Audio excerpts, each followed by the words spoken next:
मुझे भी कहा चुनाव में तुम भी चुनाव लड़ लो। मैंने कहा मैं नहीं लड़ता। बोले क्यों नहीं लड़ते? मैंने यार जब देश की जनता को हमने प्यार से जीत लिया हो तो हमें लड़कर जीतने की क्या जरूरत है? शानदार, बहुत खूब। हम कलाकार लोग तो प्यार से जीतते हैं, हमें लड़कर जीतने की कोई जरूरत नहीं। और कुछ भी कर लो, इस देश में सत्ता बदलती है, व्यवस्था नहीं बदलती। चेहरे बदलते हैं, चरित्र नहीं बदलता। मुखौटे बदलते हैं, मन नहीं बदलता। हम राजा का चेहरा बदलते, वो अपना कैरेक्टर कभी भी नहीं बदलता राजनीति के अंदर। तब कहना चाहता हूं, अच्छा लगे तो आपकी तालियां उठें। कोई फर्क नहीं पड़ता इस देश में राजा रावण हो या राम, जनता तो बेचारी सीता है। रावण राजा हुआ तो वनवास से चोरी चली जाएगी, और राम राजा हुआ तो अग्नि परीक्षा के बाद फिर वनवास में भेज दी जाएगी। बहुत खूब। और कोई फर्क नहीं पड़ता इस देश में राजा कौरव हो या पांडव, जनता तो बेचारी द्रौपदी है। कौरव राजा हुए तो चीरहरण के काम आएगी, और पांडव राजा हुए तो जुए में हार दी जाएगी। और कोई फर्क नहीं पड़ता इस देश में राजा हिंदू हो या मुसलमान, जनता तो बेचारी लाश है। हिंदू राजा हुआ तो जला दी जाएगी, और मुसलमान राजा हुआ तो दफना दी जाएगी। मुसलमान राजा हुआ। और राजनीति के अलावा हमारी सोच ही पता नहीं क्या क्या सोच लेते हैं। मैंने बाबा रामदेव से एक ही सवाल पूछा, भाई ने मुझे आज तक जवाब नहीं दिया। अच्छा लगे तो ताली बजा देना।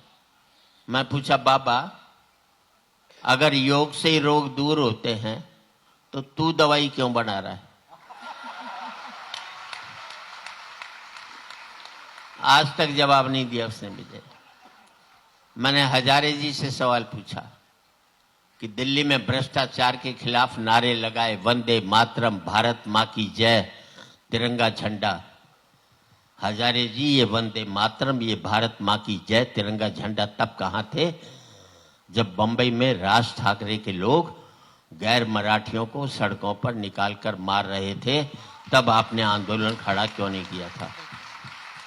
आपकी तालियां कमजोर हैं साहब।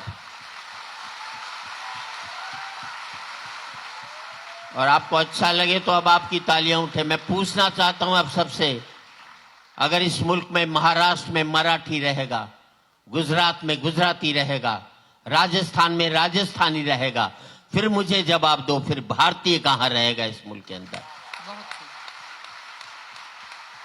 जिन असली मुद्दों पर बात उठनी चाहिए उस मुद्दों पर कोई बात नहीं करता। बेवजह मुद्दों पर हम लोग बात करते हैं। हम बेरोजगारी पर उस पर करते हैं। मैं तो मोदी जी से भी कहना चाहता हूं, एक बड़ी लड़ाई लड़ो पाकिस्तान से। आओ आखिरी लड़ाई लड़ते हैं।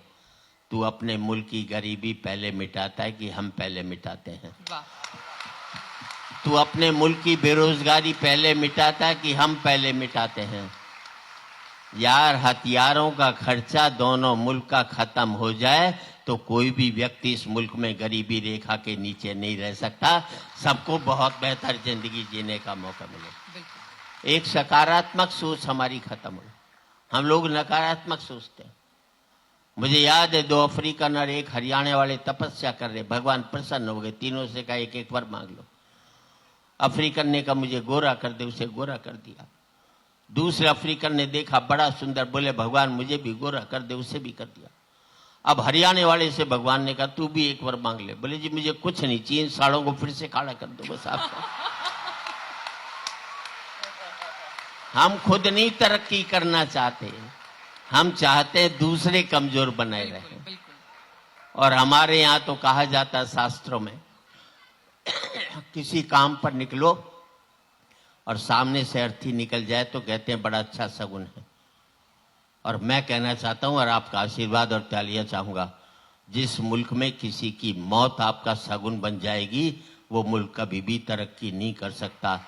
जिस दिन किसी का आंसू हमारा आंसू बनेगा, जिस दिन किसी की हंसी हमारी हंसी बनेगी, उस दिन आप देखेंगे एक सुनहरा भारत हमारे हाथों में। बहुत महत्वपूर्ण, बहुत शानदार।